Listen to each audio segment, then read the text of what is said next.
Venusaur. Oh, what do I do here? What do I do here? Come on, come on. We're gonna get this. Yes! Oh my god. Really? Oh, that was so nerve-wracking. Bro, 3 hours and 22 minutes. That is crazy. Yeah, Zubat, you were, you were a bit of a slog, my guy. Hi everyone, Vanman here. A while back, I decided to play through the entirety of Pokemon Red and Blue with just a Zubat. And as you can see, with Zubat's unimpressive base stat total, lackluster move pool, and final completion time of almost 3.5 hours, Zubat, needless to say, leaves much to be desired in the world of solo-run Pokemon. However, in celebration of Halloween, I thought I would revisit this cave-dwelling devil by playing through the game with its evolved form Golbat. And at first glance, you might initially think that Golbat is nothing more than just a Zubat by a different name, but it turns out that Golbat is actually a substantial improvement over its pre-evolved counterpart in several key areas. For starters, Golbat's stats are far more than just a minuscule upgrade, because Zubat's base stat total multiplies by a full 1.8 times upon its evolution into Golbat, which by the way is the second highest stat upgrade in the game, behind only Magikarp's evolution into Gyarados, which sits at a whopping 2.6 times. Additionally, while Zubat begins the game at level 1 with only Leech Life, Golbat gets access to Leech Life, Bite, and most importantly Screech, which I believe just might turn out to be Golbat's secret weapon in this playthrough. The full rule set for this run is listed below, but in summary, I can only use Golbat in battle with no battle items, I can't use any glitches or RNG manipulation, I must save before boss battles and then reset if I lose, and finally, Golbat's tier ranking will be determined by its real-world time spent completing the game while playing at 4 times speed.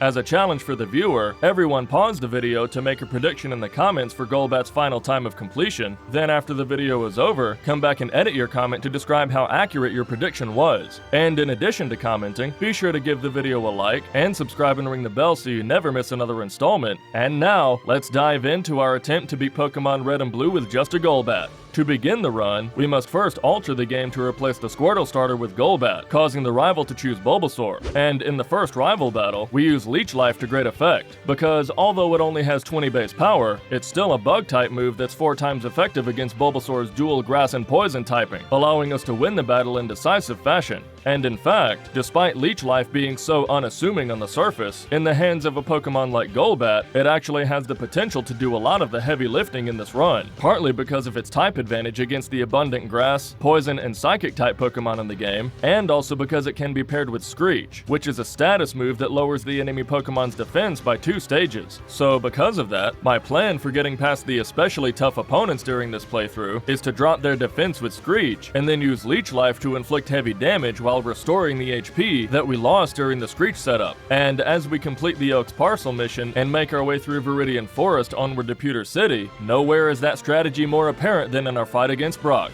Because when Brock leads with Geodude, it continues to spam Tackle while we continue to spam Screech just as planned. And thankfully, after the Screech setup is complete, Geodude's tackles were not quite enough to knock us out, thus allowing Screech to penetrate Geodude's massive base defense, as we use Leech Life to recover all the way back to half health going into Onix. And against Onix, our victory is realistically even more certain than it was against Geodude, because Golbat is fast enough that we manage to outspeed, meaning that when Onix goes for Bide, we can continue using Screech both to lower its defense, and also completely avoid any retaliation damage when Onix unleashes energy.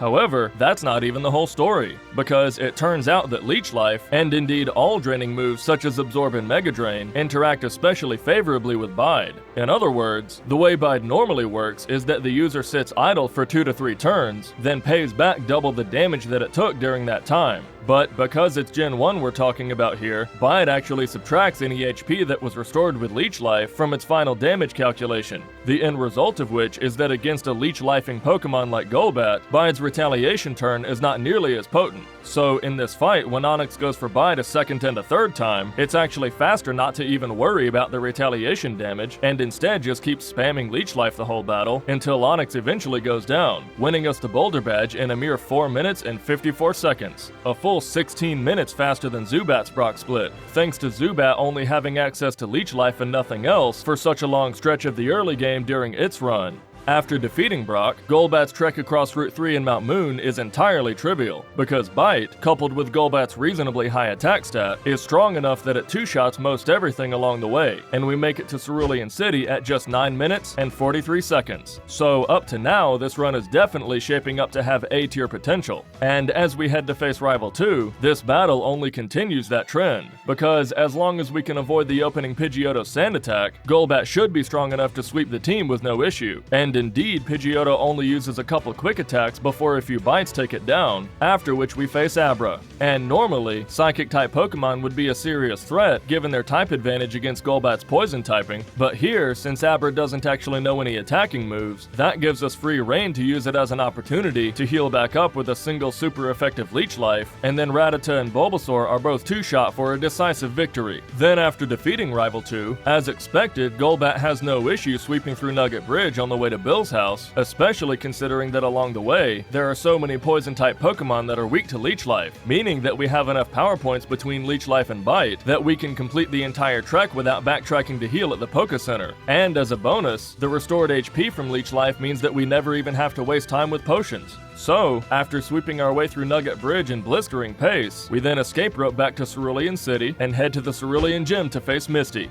And here, we go into this battle with the utmost confidence, because all we have to do is spam Bite against the Staryu, who goes down in 2 hits, and against Starmie, thanks to its Psychic typing, we can again abuse Screech followed by the super effective Leech Life to restore our HP, and therefore strip away Starmie's chances of knocking us out. And 3 attacks later, Starmie goes down as well, winning us the Cascade badge in only 15 minutes and 16 seconds. And given that by this time Zubat was still training in Viridian Forest in preparation for Brock, it was here that it really started to sink in just how superior Golbat really is in comparison. Because while the entire run for Zubat felt like a complete grind from start to finish, all the battles in this run have felt like just another day in the office for Golbat. And as we leave Cerulean City and head south to the SSN to face Rival 3, this battle is again no different than anything else that we've come across so far, because we again managed to avoid Pidgeotto's sand attack and take it out with a few bites, and then Raticate meets the same fate. However, Pidgeotto and Raticate did still manage to chip us down to yellow health going into Kadabra, and unlike the rival's Abra from before, this Kadabra could potentially knock us out with a super effective Confusion. But fortunately we're so overleveled that Golbat outspeeds and uses Leech Life to take Kadabra all the way down to about a quarter, as well as heal our own HP back into the green, before Kadabra luckily just goes for Teleport and another Leech Life takes it out.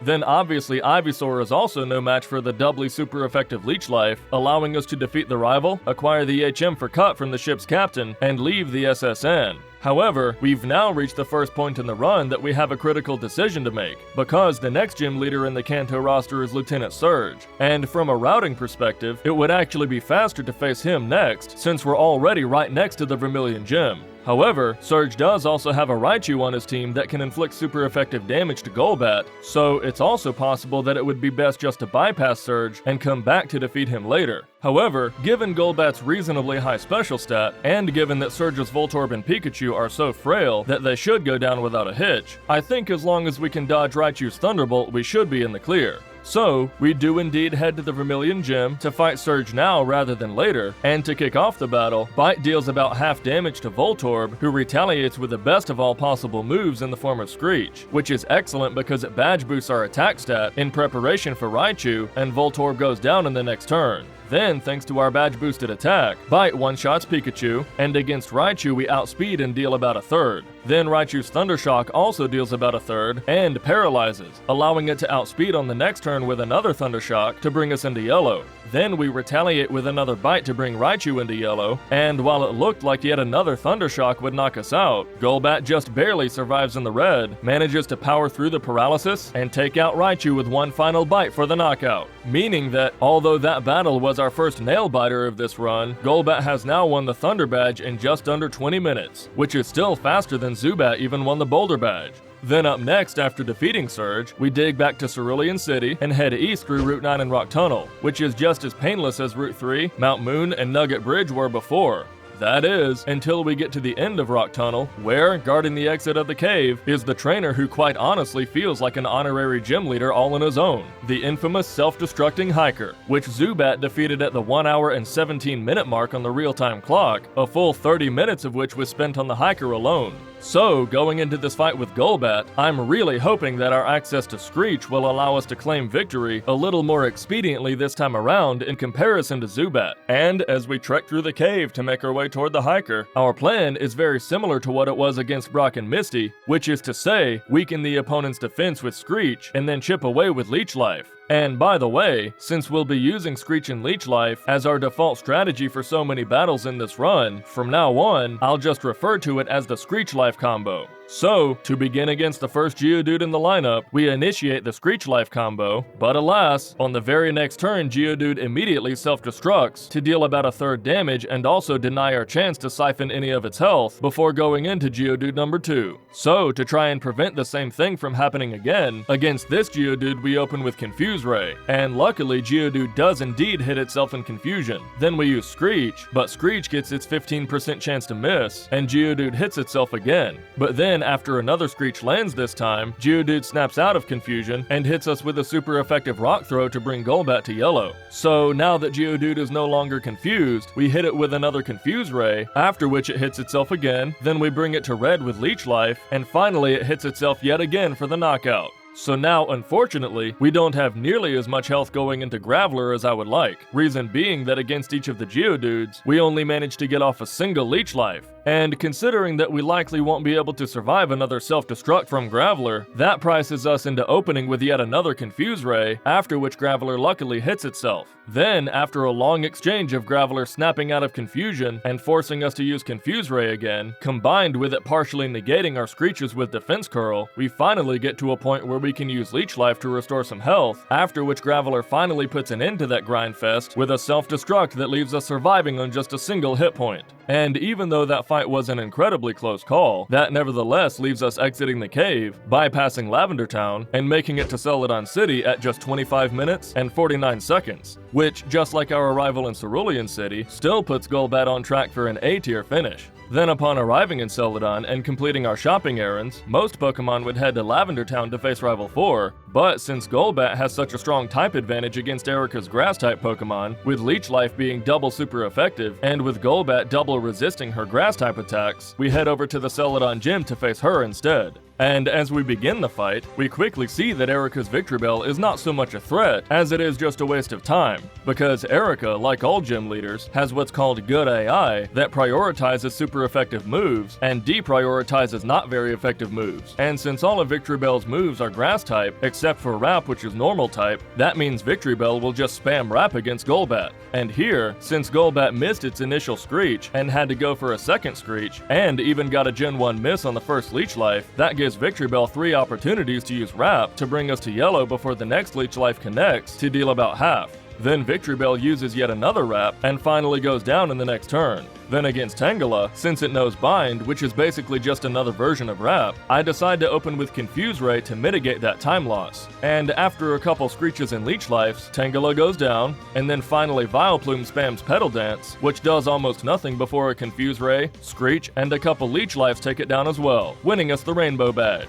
And in case you're ever planning on doing a Golbat run yourself, and you're watching this video for tips on how to do so, you should know that given just how precarious the Confuse Ray and Screech setup can be, it probably would have been better to spam Leech Life and not even bother with the Screech setup in the first place. But we went into that battle with only 7 Leech Life power points remaining, and I wanted to make sure that we didn't run out. So in that case, I had to use Screech to guarantee that that wouldn't happen. But regardless, after defeating Erica, we then fly back to Lavender Town to take on Rival 4, and it's in this battle that we really get to put the utility of Screech to the test, because although Screech isn't necessary for Pidgeotto, who goes down to a few bites as usual, Gyarados on the other hand is one of the tankiest Pokemon in the game, and on top of that it also resists Leech Life. So to get around that, we open with Confuse Ray to hopefully prevent Gyarados from inflicting too much damage during the Screech setup, after which it luckily hits itself instead of attacking. Then, as we use a couple more Screeches, Gyarados does unfortunately manage to get off a Dragon Rage and a Bite to bring us to yellow health, but then Gyarados' defense is so weakened at this point that Bite takes it down in a single hit. Then, upon Gyarados' defeat, we level up to level 32, at which point we have the opportunity to learn Wing Attack, which I do consider momentarily, because in the Zubat run, Wing Attack was a great option to use against opposing Grass-type Pokemon instead of Leech Life. But given that Golbat has access to Screech to make Leech Life so much more potent, I wanted to lean into that strategy as heavily as possible. So in Golbat's case, we forego Wing Attack entirely. So now back to the battle. Up next we face the rival's Growlithe. And although Growlithe is not actually that powerful, I still decide to open with Confuse Ray just in case, and Growlithe hits itself, goes to red from a bite, and hits itself again for the knockout. Then against Kadabra, although it does technically have a type advantage against Golbat, we're still so over-leveled that we outspeed and one-shot it with a critical hit super effective Leech Life, after which a couple more Leech Lives easily take out the Ivysaur as well. So now that we've defeated the rival, that allows us to complete the Lavender Tower mission, which in turn gives us access to both Safari Zone and Silphco, allowing us to raid both areas of their many vitamins, after which our next order of business is to fly back to the Fuchsia Gym. And here, although I don't normally show our battles against ordinary gym trainers, I do still want to talk about the couple jugglers that we have to get past in order to gain access to the gym leader Koga, because both of these jugglers have a long series of Psychic-type Pokemon on their team, and unlike the Kadabra possessed by Rivals 3 and 4,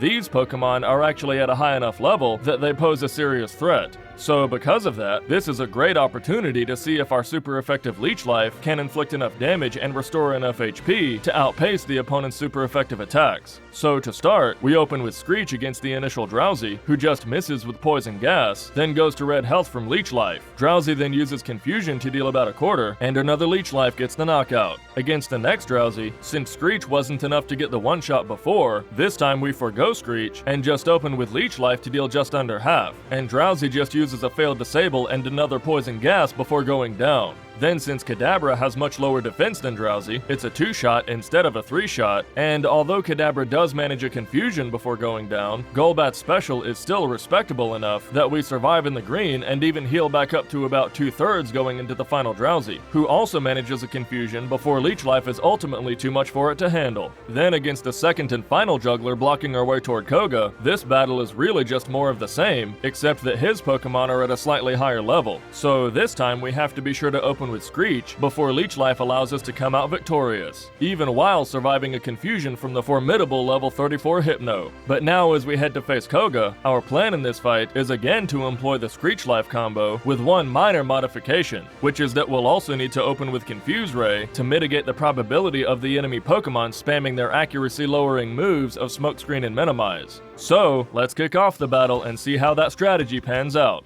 To begin against the initial Coughing, we land Confuse Ray and Koga uses X Attack. Then in the next turn we use Screech, immediately after which another subtle benefit of Screech becomes apparent, which is that Screech interacts very profitably not only with Leech Life but also with Confuse Ray, because as you can see, Coughing proceeds to hit itself in Confusion for a full third of its total health. And that's because the way Confusion damage works is that it functions as a typeless 40 base power move that takes the user's attack and defense into account. And since in this case, Coughing's defense was already lowered with Screech, and its attack was already raised with X Attack, the Confusion damage turned out to be far greater than usual. So then in the next turn, we take Coughing down to yellow with Leech Life, and although Coughing doesn't hit itself this time, Koga just uses another X Attack, and we take it out on the next turn, fortunately allowing us to go into Muck with our accuracy fully intact.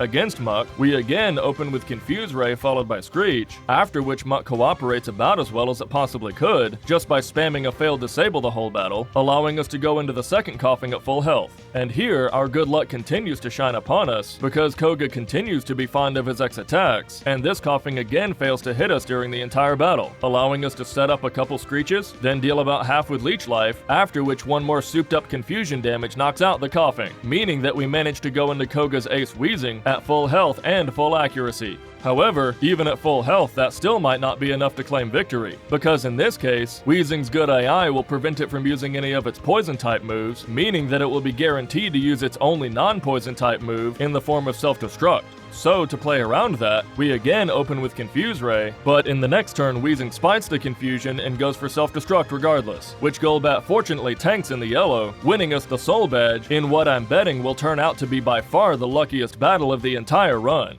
Granted, it is still very possible that we could have won that fight, even with Koga's Pokemon inflicting some damage along the way, and with the Koffings landing a smokescreen or two, but the fact that Koga just sort of handed us the win in that scenario was super clutch. So now that we've defeated Koga, our options are either to take on Rival 5 or Sabrina. And considering that I wanted to delay the Sabrina fight as long as possible, given Golbat's weakness to Psychic type attacks, we head to Sylph to battle the Rival first. Not to mention defeating the Rival will have the added advantage of giving us access to Lapras, which will allow us to surf to Cinnabar Island to face Blaine, thus delaying the Sabrina fight even further.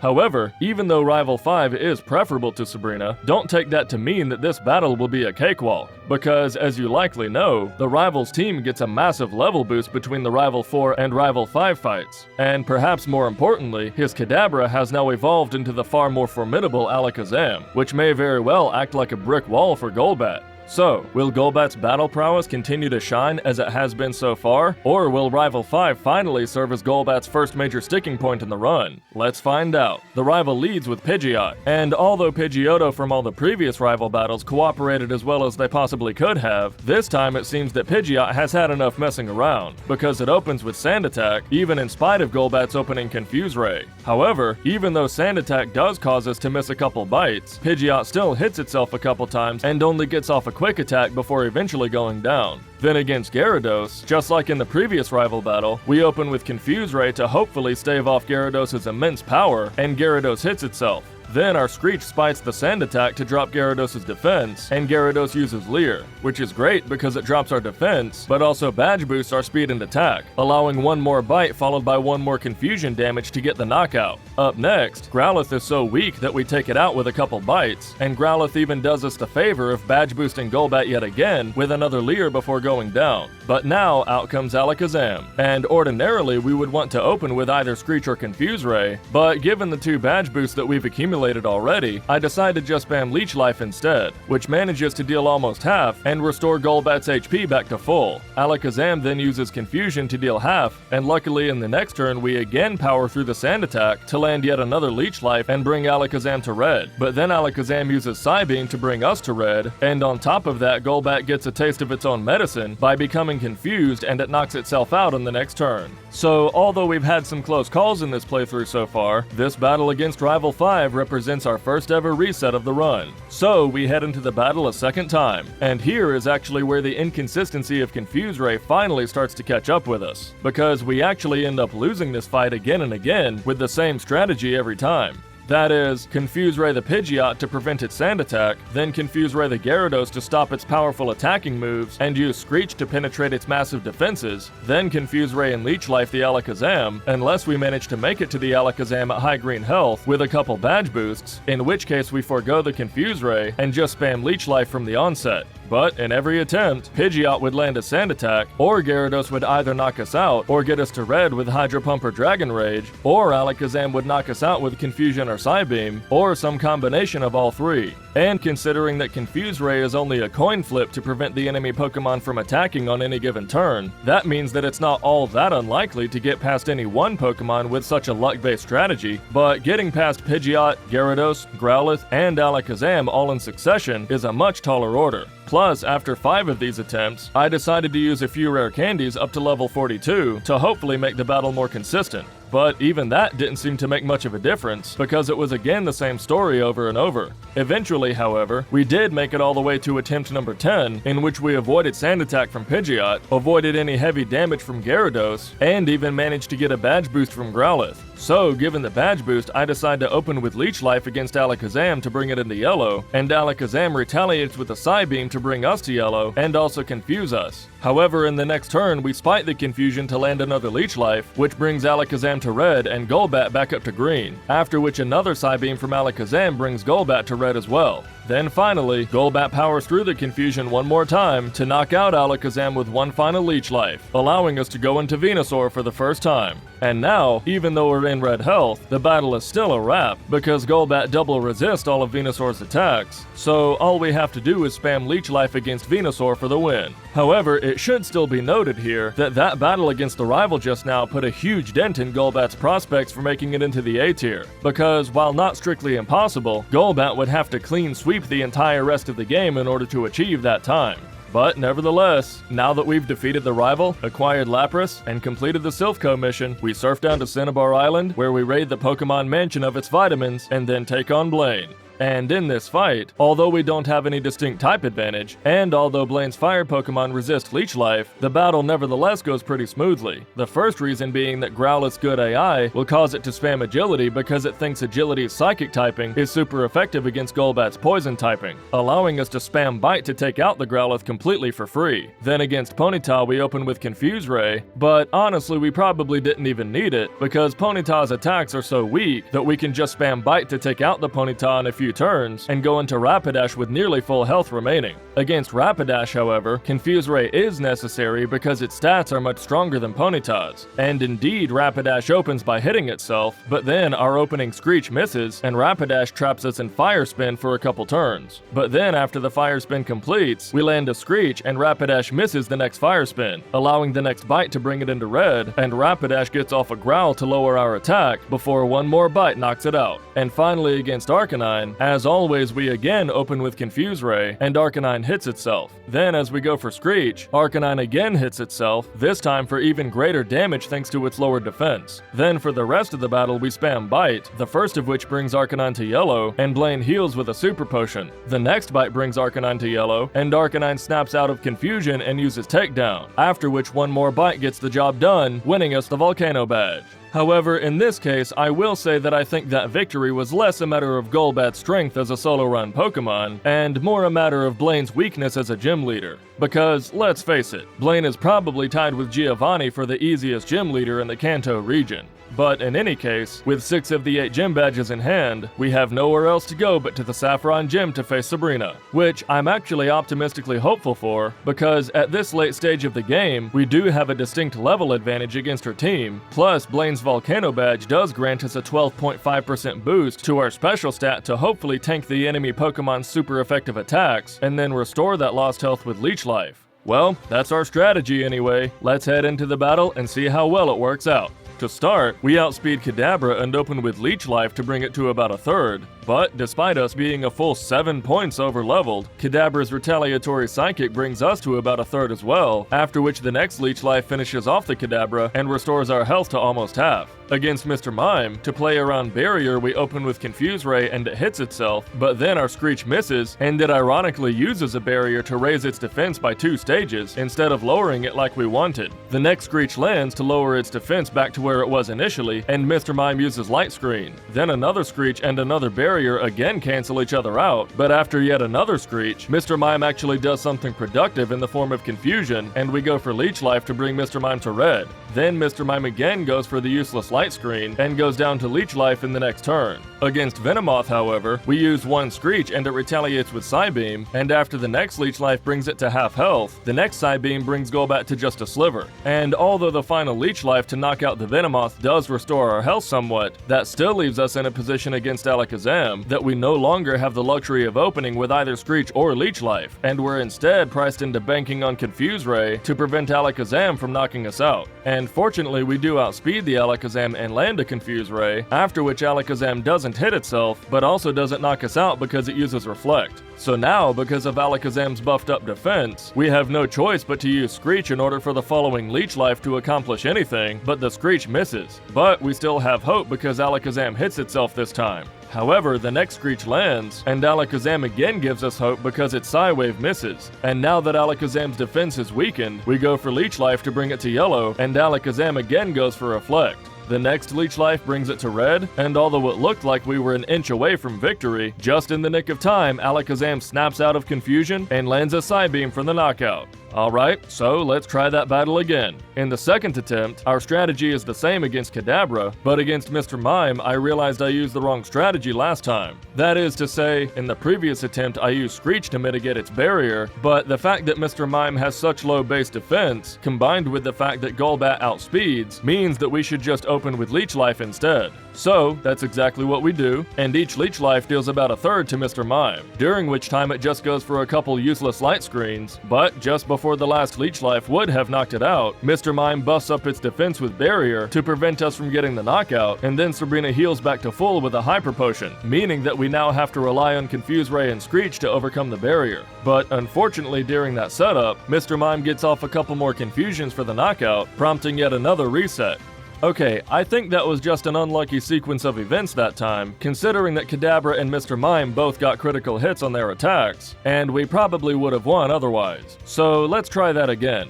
Well, this time we luck out against a Kadabra with a critical hit for the one-shot, but then Mr. Mime's opening Confusion inflicts Confusion, and we lose 3 coin flips in a row, bringing us to yellow health. So that by the time we knock out both Mr. Mime and Venomoth, we're at low enough HP that Alakazam still knocks us out with a single attack. However, in the fourth attempt, we again luck out against Kadabra with a critical hit, and also luck out against Mr. Mime who spams Light Screen the whole battle, allowing us to go into Venomoth at full health. And as we continue to spam Leech Life, Venomoth spams Psybeam, which would be a problem, except that the healing factor of Leech Life leaves us with almost full health going into Alakazam. So because of that, we now have enough of a buffer to avoid the necessity of Confuse Ray, and we can instead open with Screech, after which Alakazam brings us to yellow with Psywave. Then we use Leech Life to bring Alakazam to yellow, and Golbat back up to green. Alakazam retaliates with Psybeam to bring us to red, and one more Leech Life knocks out the Alakazam, winning us the Marsh Badge at just over 1 hour on the real-time clock.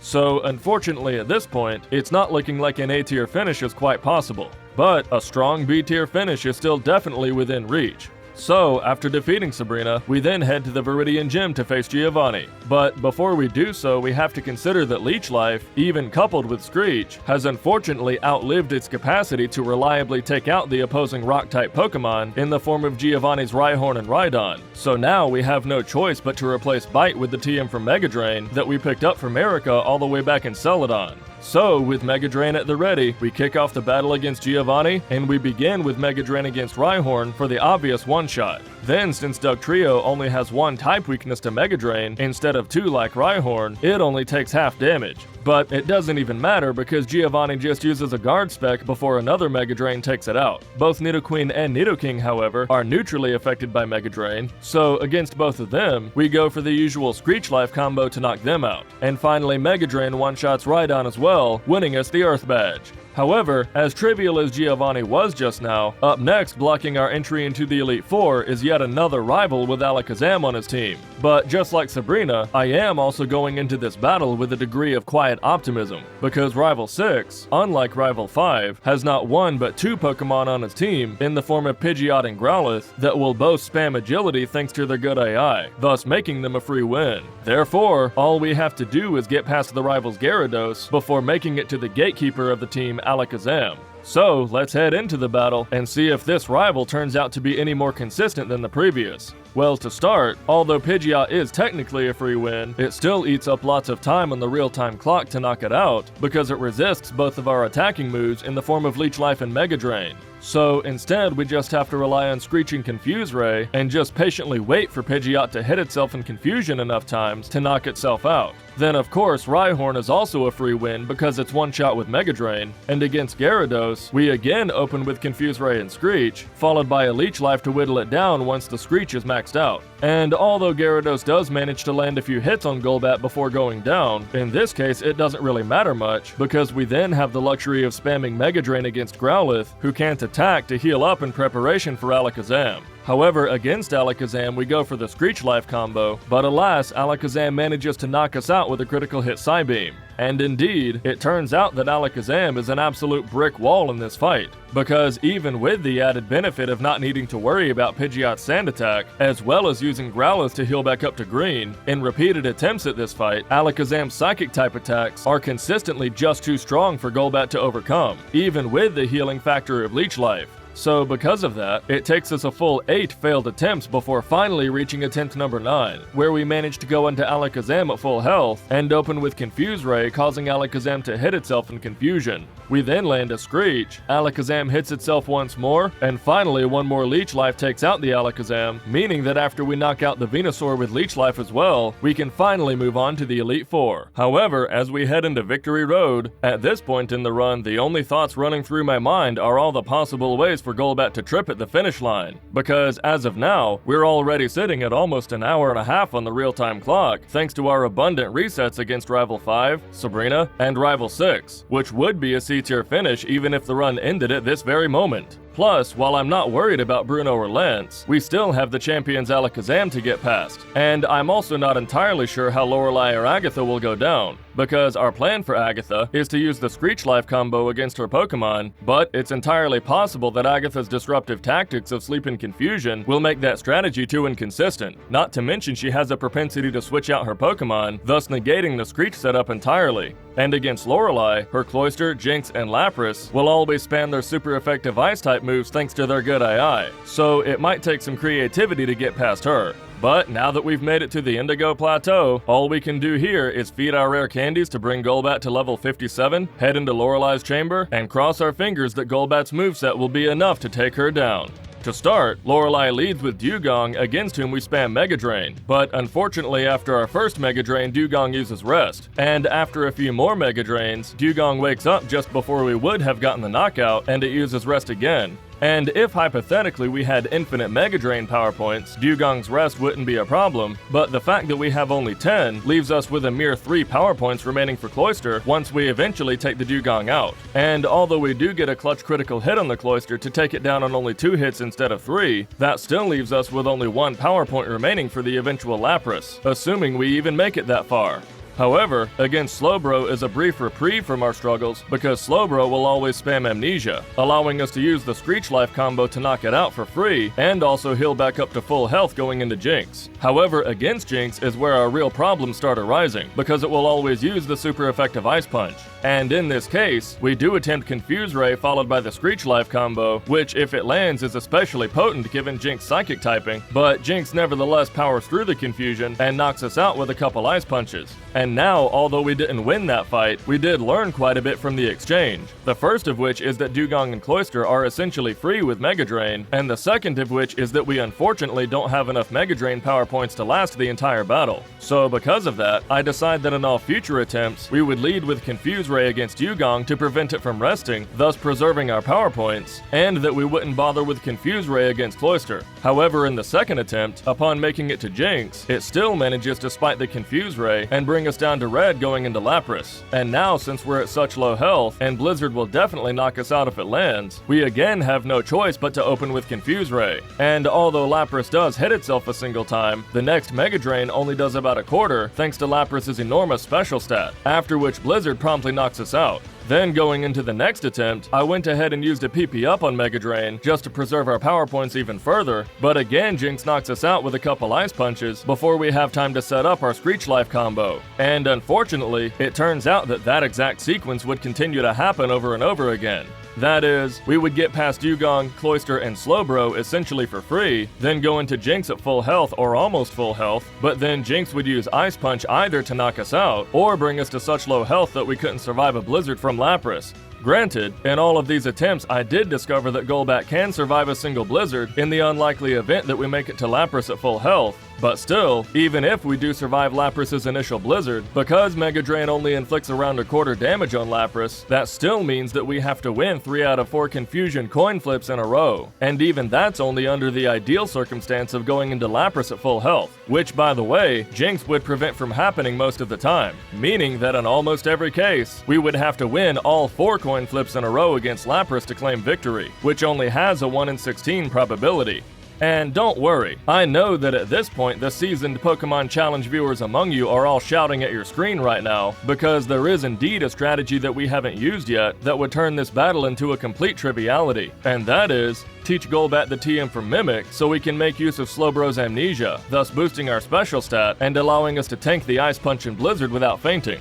And yes, I did consider doing it that way, but there's a bit of a problem, which is that we simply don't have enough room to teach any additional moves. Because we need Mega Drain to get past the Dugong and Cloyster, we need the Screech Life combo to get past Agatha, and we need Screech and Confuse Ray to get past Lance and the Champion's Gyarados, considering that Leech Life and Mega Drain will do virtually nothing against them. And on top of that, I absolutely did not want to run into the trap of teaching Mimic in order to defeat Lorelei, only to find out that doing so prevents us from winning a different battle later down the line, and be stuck with a move that we can't unlearn. So because of that, I was extremely committed to avoiding teaching Mimic at all costs. But as Lorelei continued to wear down my spirit by forcing us to continue attempting this fight again and again, I eventually decided that the best line of play would be to save the game, then teach Mimic. So that way, if I changed my mind about Mimic later, we could reset and continue trying to progress with our original moveset. However, the question still remains about what move to replace with Mimic. Well, I eventually settled on replacing Mega Drain, which would force us to rely on Confuse Ray and the Screech Life combo against Dugong and Cloyster, and later the Champion's Rhydon, but would still preserve our strategy against all the other enemy Pokemon in the league. So, with our moveset of Mimic, Confuse Ray, Screech, and Leech Life at the ready, we go into Lorelei yet again.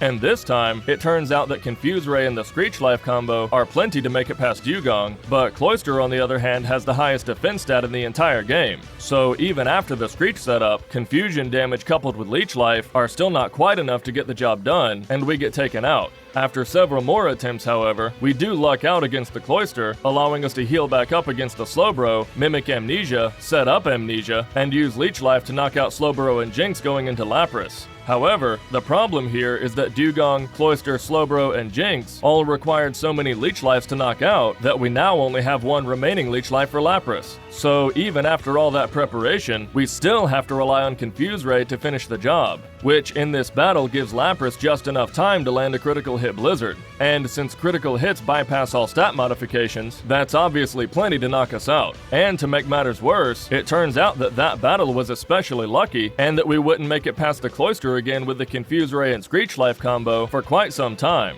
So I actually ended up spending the next half hour waffling back and forth between the Mega Drain strategy and the Mimic strategy, but neither method seemed quite sufficient to accomplish what we needed, because Mega Drain trivializes the first half of the team, but makes the second half nigh impossible, and Mimic supposedly trivializes the second half of the team, but makes the first half nigh impossible. So because of all this, I eventually decided that in order to have any chance at completing this run, we had no choice but to go into Lorelei with both Mimic and Mega Drain, thereby forcing us to get rid of either Screech or Confuse Ray. But once again, that begs the question of which move to replace. Well, since Confuse Ray will all likely be an absolute necessity for getting past the champion's Alakazam, that ties our hands and forces us to replace Screech with Mimic.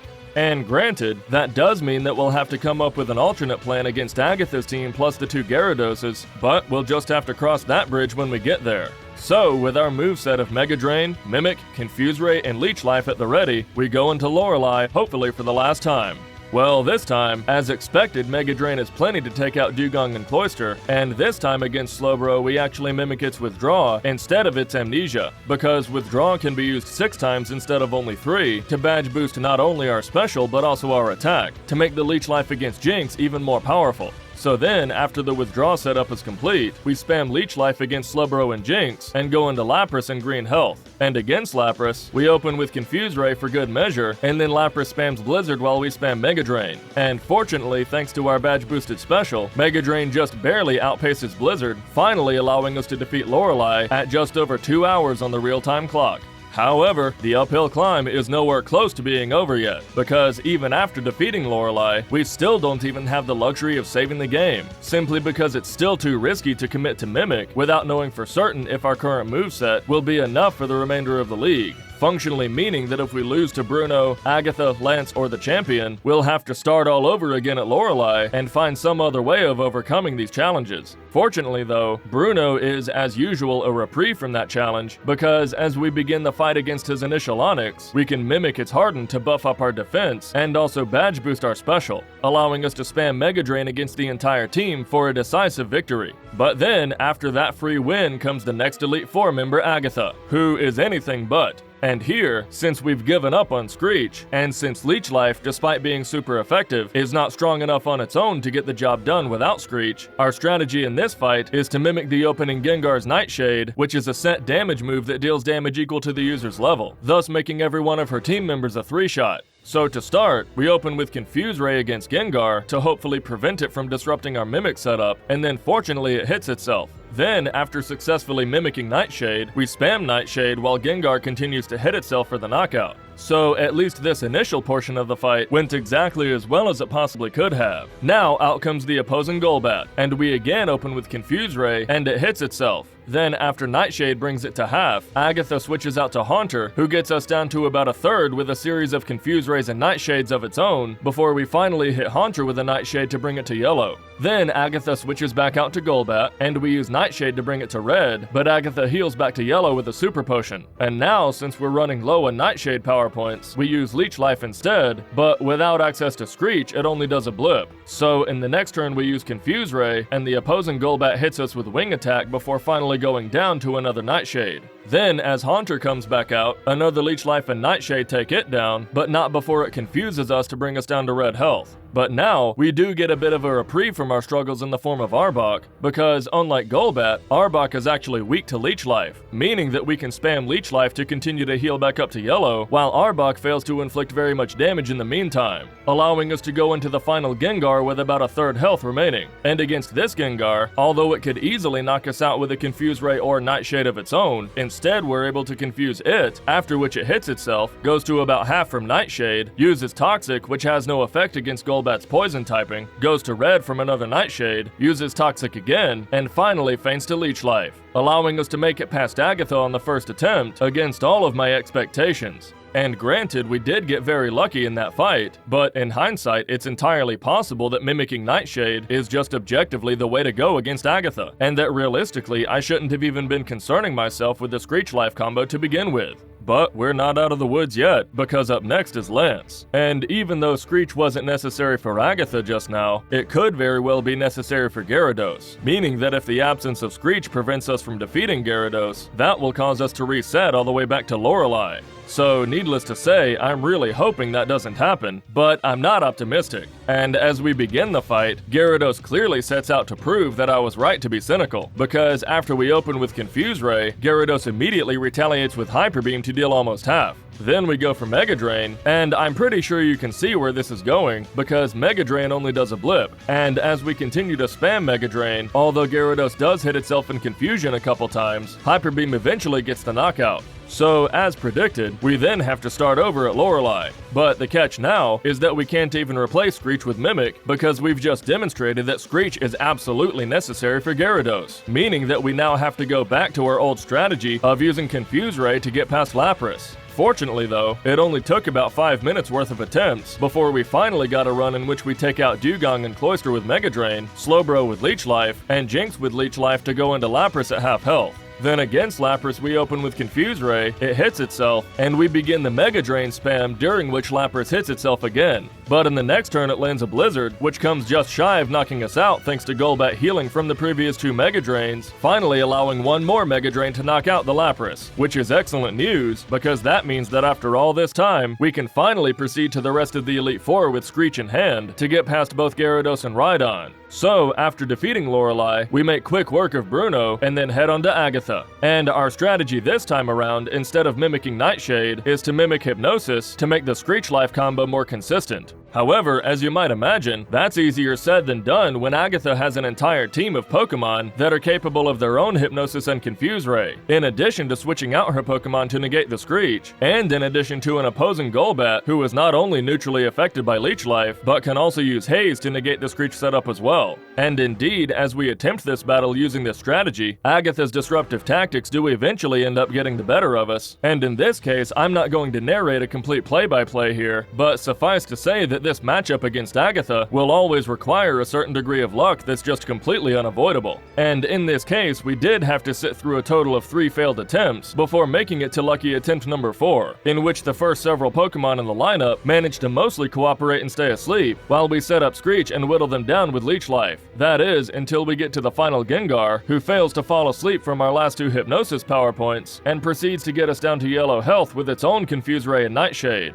Then Gengar proceeds to hit itself in Confusion a couple times, while we bring it to yellow health with Leech Life, after which Gengar uses Nightshade to bring us to red. However, for the rest of the battle, Gengar just spams the useless Dream Eater while Golbat is already awake, allowing another Screech and a few more Leech Lives to knock out the Gengar. So now, with the roulette wheel that is the Agatha fight out of the way, we again head to face Lance. And here, I'm much more hopeful than I was before, since we now have access to Screech to contend with Gyarados. And indeed, as we kick off the battle, Screech and Confuse Ray are enough to take out the Gyarados, even in spite of Gyarados getting off a Hyper Beam in the meantime, allowing us to go into Dragonair in green health. And since Dragonair's AI will cause it to spam Agility, that gives us free reign to mimic Agility, and then set up Agility to buff up our speed, and also badge boost our attack in preparation for Aerodactyl. And as an added bonus, we even get to use Leech Life on Dragonair to heal back up to full completely for free. However, as we go into the Aerodactyl, we get the worst possible luck, because during the Confuse Ray and Screech setup, Aerodactyl never once hits itself in Confusion, and even lands a critical hit Bite to bypass our badge boosted defense, followed by a Hyper Beam to bring us to yellow, followed by a Supersonic to inflict Confusion.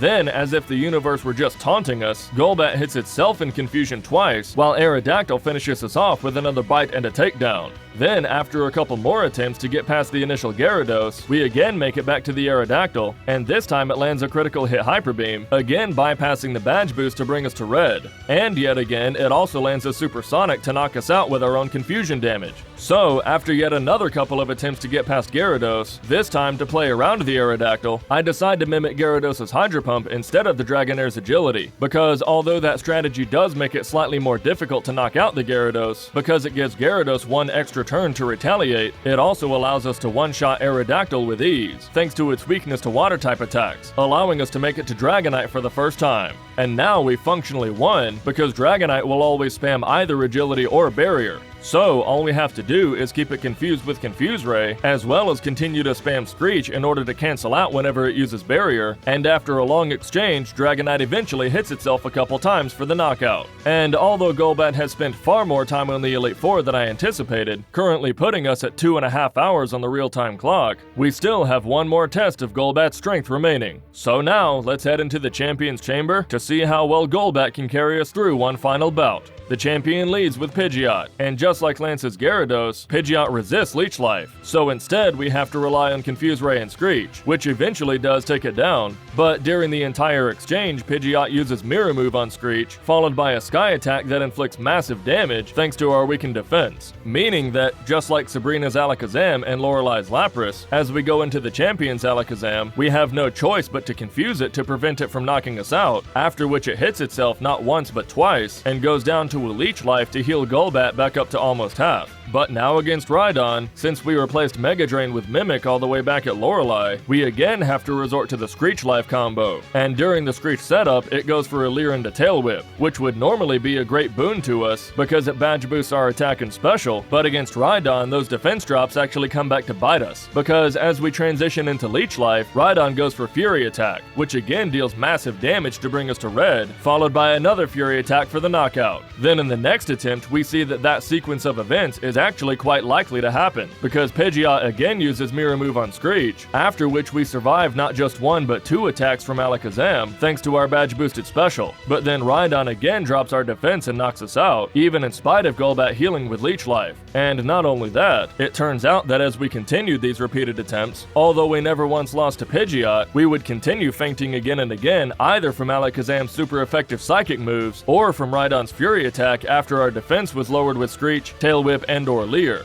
And by the way, as we continue to watch this montage play out, let's all just take a moment to appreciate that Golbat is the first Pokemon in the history of this channel to ever lose to the champion's Rhydon. That's right, even our F-tier Pokemon in the form of Zubat and Ditto managed to consistently defeat the Rhydon. But in Golbat's case, the particular strategy that we've chosen is just not well suited to contend with such a defensive tank, meaning that we have to wade through a full 13 attempts before finally making it to attempt number 14, in which we go into Rhydon with 1 badge boost from Screech, after which Rhydon badge boosts us 3 more times before eventually going down, allowing us to go into Gyarados with enough health to survive Dragon Rage or Hydro Pump, but not Hyper Beam. So to start, we lead with Confuse Ray, and Gyarados uses Dragon Rage to bring us to red. Then in the next 2 turns we spam Screech while Gyarados hits itself in confusion, also down to red health. However, in order for us to take out the upcoming Arcanine, we now have to mimic Gyarados' Hydro Pump. But as soon as we do, the champion uses a full restore on Gyarados. And now, since Gyarados is already confused and its defense is already lowered, we go for Leech Life to restore our health back up to yellow, and Gyarados retaliates with Hydro Pump, which Golbat just barely survives thanks to our badge boosted special from the Pidgeot and Rhydon. However, it's no use, because Gyarados knocks us out in the next turn with Hyper Beam. Fortunately though, in the very next attempt, we again knock out the Rhydon with a few badge boosts in hand, and make it to Gyarados with even higher health than in the previous attempt. And this time, as we set up Confuse Ray and Mimic, Gyarados manages to bring us to red health with a couple Dragon Rages and a Hydro Pump before eventually taking itself out with confusion damage, allowing us to go into Arcanine for the first time. But now it's against Arcanine that our luck runs out, because our Hydro Pump gets its 20% chance to miss, after which Arcanine goes for Ember, which we would ordinarily survive thanks to the badge boosts, but in this case it just has to land a critical hit for the knockout. So, we again go through several more attempts of losing to Rhydon, bringing us to attempt number 18, where we once again make it to Gyarados in green health. And against Gyarados, we set up Confuse Ray and Screech, then mimic Hydro Pump, and eventually knock it out with Gyarados only managing to bring us to yellow health going into Arcanine. So now, as long as we can avoid a critical hit, we should be in the clear.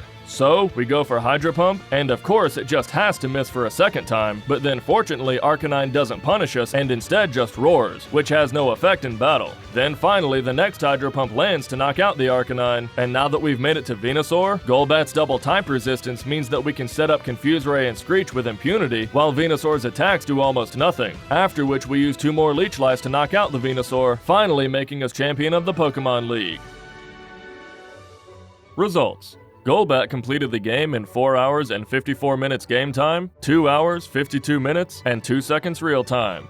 However, before we get into the final conclusion, I think it should be pretty obvious that I am extremely unsatisfied with our performance during this run, considering that Golbat was on track for a B-tier finish until the Elite Four, but Lorelei alone dropped Golbat all the way down to an F-tier finish, let alone Agatha, Lance, and the Champion. So because of that, I think it's only appropriate to play through the game once more in the hopes that we can implement a moveset for the Elite Four that is less compromising of our overall game plan. So, after my Twitch chat and I ran through some arduous theory crafting, we finally came up with a strategy that I believe will be far more successful than the one we used in the first run. So, let's restart the game from scratch and see if we can substantially improve our runtime, or if Golbat will be just as disappointing the second time around. Well, to start, the early to mid game plays out exactly the same as it did the first time with no improvements to speak of. However, there are a couple innovations in the late game prior to the Elite Four that I want to discuss briefly. First of all, the general convention for acquiring a surfing Pokemon to travel to Cinnabar Island is to pick up the gift Pokemon Lapras. But the problem with that is that Lapras is walled off behind Rival 5. However, in the case of a Pokemon such as Golbat that can heavily benefit from facing Blaine in the Cinnabar Gym prior to facing the rival, you can actually pick up the Good Rod from the Fishing Guru in Fuchsia City, then head to Pallet Town where you can go fishing for a Water-type Pokemon that can learn Surf. And what's great about this is that in Pallet Town, the only 2 Pokemon that are available by using the Good Rod, Poliwag and Goldeen, can both learn Surf. So you're guaranteed to get a desired encounter using this method. So because of that, Golbat can face Blaine to gain some extra experience, and the badge boost to our special stat, allowing us to skate by on a first attempt victory against Rival 5. Additionally, the moveset routing that my chat and I came up with for the Elite Four includes learning Mimic for Lorelei. So in preparation for Rival 6 just before the Elite Four, we may as well teach Mimic for this fight also, allowing us to mimic the opening Pidgeot's agility to badge boost, allowing us to sweep his team team on the first attempt as well. But now that we've made it to the Indigo Plateau in preparation for the Elite Four, it's here that I want to slow down on my script and very closely examine how the remainder of the run plays out,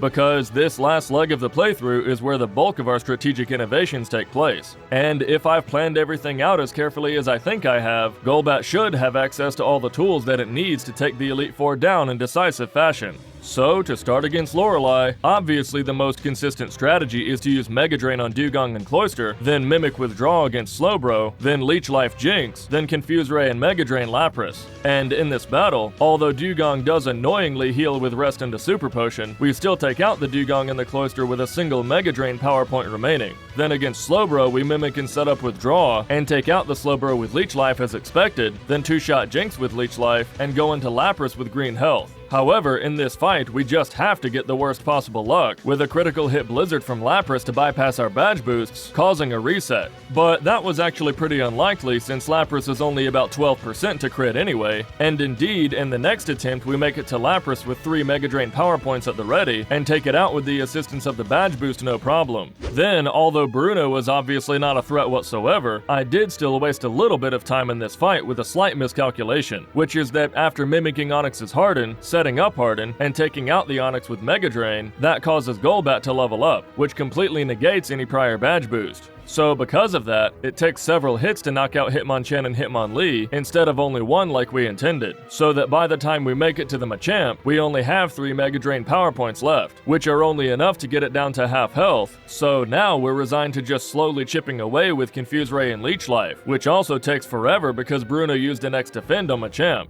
Well, it's a good thing that Machamp's moveset is completely worthless, otherwise we might be in some real trouble. But as it turns out, the only one of Machamp's moves that can even deal any damage at all is Submission, which Golbat resists, and our defense is already maxed out from the prior Harden setup anyway. So although this portion of the fight does take a while, we're never actually in any danger of losing, and we take the victory no problem. Then against Agatha, our moveset is again the same as it was for Lorelei and Bruno, which is to say Mega Drain, Leech Life, Mimic, and Confuse Ray. And here, since we've completely given up on Screech, we again have no choice but to mimic Nightshade. But it turns out that Nightshade actually ends up being far more consistent than the Screech Life combo anyway, mostly because Nightshade inflicts way more damage against the opposing Golbat, and also because Screech is so incredibly anti-synergistic with Agatha switching out her Pokemon, like I mentioned earlier. So because of that, we're able to use Confuse Ray and Nightshade to take out the first Gengar, as well as the Haunter without much issue. Then against Arbok, it does unfortunately get off a Glare to inflict paralysis, but that's still not a huge problem thanks to our type resistance against Arbok's attacking moves, and we're also able to power through the paralysis and heal back up with Leech Life to go into the final Gengar at 3/4 health. And throughout this battle against Gengar, we go through a long exchange of Confuse Rays and Nightshades from both Gengar and Golbat, leaving both Pokemon in red health going into the last turn of the battle. And now since we're paralyzed, Gengar outspeeds, but it just goes for another failed Confuse Ray before going down to one final Leech Life for a first attempt victory. But now as we head to face Lance, in this battle is where our real innovation takes place. Because in the previous run we relied on Screech to take out the Gyarados, but here our plan is to replace Leech Life with the TM for Double Edge, which is a 100 power normal move that inflicts recoil damage to the user. So using this method, that solves the problem of Screech eating up a dead move slot against Lorelei, and that also allows us to take out the champion's Rhydon with the much more consistent Mega Drain instead of the Screech Life combo like last time. So let's head into the battle and see if Double Edge will be enough to get the job done. To begin against Gyarados, we open with Confuse Ray, but then Gyarados retaliates with a devastating critical hit Hydro Pump. So this is obviously not good news, because that leaves us with very little HP remaining to survive the Double Edge recoil. But regardless, we then mimic Hydro Pump in preparation for the eventual Aerodactyl, and Gyarados luckily hits itself. Then Double Edge brings Gyarados to yellow, and Gyarados again hits itself down to about a 6th health, meaning that we now have just enough HP to tank the recoil from one final Double Edge and knock out the Gyarados on the first attempt, which is fantastic because Gyarados is by far the most contentious portion of this fight, with all the other Pokemon being relatively free by comparison, especially considering that against the next two Dragonairs, we can just spam Mega Drain despite that they resist the move to heal back up to about half health. However, once we run out of Mega Drain power points against the second Dragonair, we have to resort to Confuse Ray and Hydro Pump. And although Lance does annoyingly heal with a Hyper Potion at one point, victory is never in question and we move on to Aerodactyl, who we outspeed in one shot with a Hydro Pump on the first turn. And now against Dragonite, since like the Dragonairs it can't actually attack, all we have to do is spam whatever combination of Confuse Ray, Hydro Pump, and Double Edge that we need to take it out and move on to the champion. And to be honest, while I was theory crafting Golbat's moveset routing for the Elite Four, the champion battle was the most difficult piece of the puzzle to solve, because conventionally we've always used Leech Life to take out Alakazam and Venusaur, but now that we no longer have access to Leech Life, and our principal attacking move is now Double Edge, we no longer have enough total HP to survive the recoil, meaning that we're mathematically required to take out at least one Pokemon with a different move instead. So the solution in this scenario is to mimic either Hydro Pump from Gyarados to take out the Arcanine like in the first run, or mimic Sky Attack from Pidgeot to take out the Venusaur. Well, since in this fight, I want to face against Gyarados for as few turns as possible, I decided it would be safer to mimic Sky Attack instead of Hydro Pump. So, as we begin against Pidgeot, as always we open with Confuse Ray, then we mimic Sky Attack.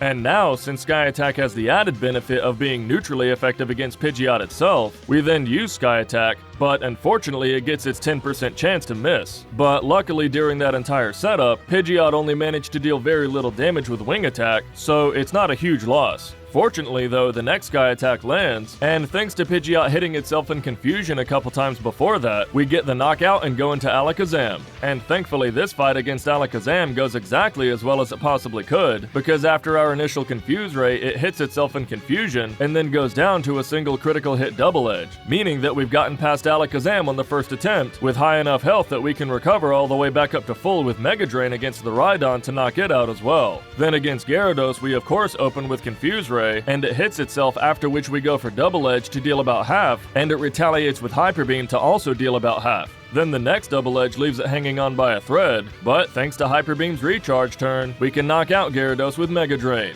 However, as well as this battle has been playing out so far, Arcanine puts an abrupt end to any prospects of victory for this attempt, because not only does it spite the confusion from Confuse Ray, but it also uses Ember and inflicts a burn, thus cutting Golbat's attack stat in half. So because of that, our following Double Edges are not dealing nearly enough damage, and the recurring damage of the burn infliction catches up to us and we get knocked out. So let's reset and try that fight again. Well, this time against Pidgeot, things play out pretty much exactly like in the previous battle, because it gets off a single Wing Attack, hits itself in confusion a few times, and goes down to a single Sky Attack. Then against Alakazam, a miracle occurs, in that this battle also looks exactly the same as the previous, because Alakazam hits itself and goes down to a single Double Edge, the only difference being that this Double Edge wasn't a critical hit, indicating that the crit didn't actually matter in the previous attempt. Rhydon, however, breaks the Deja Vu because it surprisingly survives Mega Drain in the red, indicating that the previous knockout must have been a range. But in this case, it's not actually that consequential because Rhydon just goes for a 2-turn Fury attack that does almost nothing before going down in the next turn.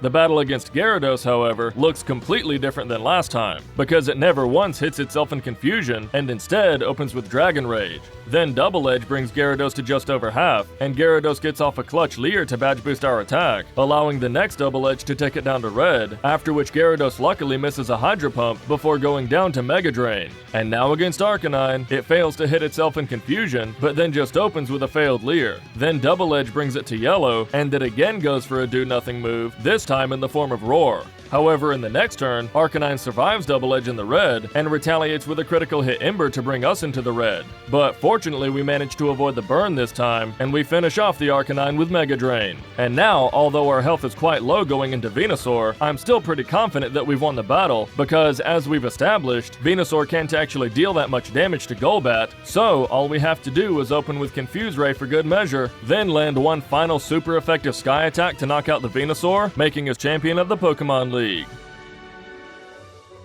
Results. In the second playthrough, Golbat completed the game in 4 hours and 55 minutes game time, 1 hour, 26 minutes, and 57 seconds real time. Conclusion. As a solo run Pokemon, Golbat is an astounding improvement over Zubat, thanks to its vastly superior base stat total, more diverse starting moveset, and access to Screech, which was especially useful for getting past Brock. However, improving upon an F-tier Pokemon still doesn't leave us with anything all that impressive, because although Golbat did manage to play the early and mid-game quite painlessly, the existence of the couple Alakazams possessed by Rival 5 and Sabrina wasted quite a bit of time, and Golbat's relatively narrow and unintuitive move pool meant that the Elite Four demanded quite a bit more theory crafting than I would have anticipated, so much so that theory crafting for the Elite Four alone cut Golbat's runtime cleanly in half between the first attempt and the second. However, that does also beg the question, which runtime do we accept for the sake of Golbat's tier ranking? Well, I realize that when answering that question, I ordinarily consider a Pokemon's first attempt only, but in this case, I think we're faced with extenuating circumstances, simply because I so severely misplayed the first attempt, which just isn't fair to Golbat. In other words, I was so preoccupied with a very specific and narrow strategy that I was so excited to implement that my excitement blinded me to alternative solutions once I realized that our original strategy just wasn't panning out in the way that I wanted. In fact, my gameplay errors in the first run were so incredibly egregious that for the first time in the history of this channel, I think it's appropriate to completely discard our initial runtime of almost 3 hours and only consider the follow-up runtime of just under an hour and a half. So, overall, because of its reasonable base stats to carry it through the early and mid-game, liability against Psychic Pokemon thanks to its poison typing, and generally lackluster move pool that slowed it down in the late game, Golbat has earned its place at the high end of the C tier for Pokemon Solo Challenges in Gen 1, just above Sandshrew. Thank you all so much for joining me in today's Halloween special. If you'd like to see even more Golbat content, Scott's Thoughts premiered a Golbat run of Pokemon Yellow on the same day that I premiered my Golbat run of Pokemon Red and Blue. So after this video is over, head over to his channel to check it out. But before you do, be sure to like this video, subscribe to the channel, and ring the bell so you're always up to date on the newest releases, and also consider becoming a patron on Patreon. Link in the description. See you next time, everyone. Take care.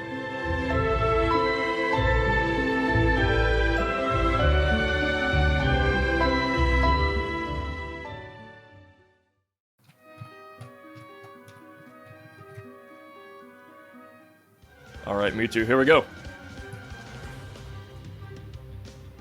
Do we outspeed? Probably not, okay. Alright, well. I think we should be fine as long as it doesn't hit with Psychic. And of course, okay. Alright.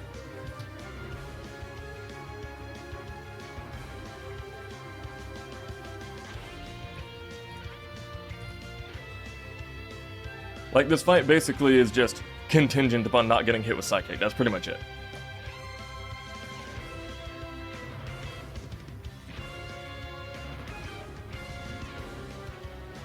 And we're dead. Okay.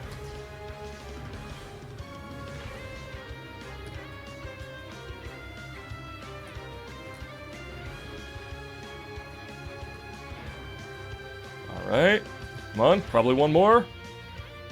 Recover. Nope. Confuse no more. Ah. Okay, come on.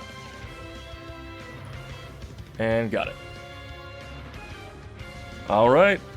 Confuse Ray coming through.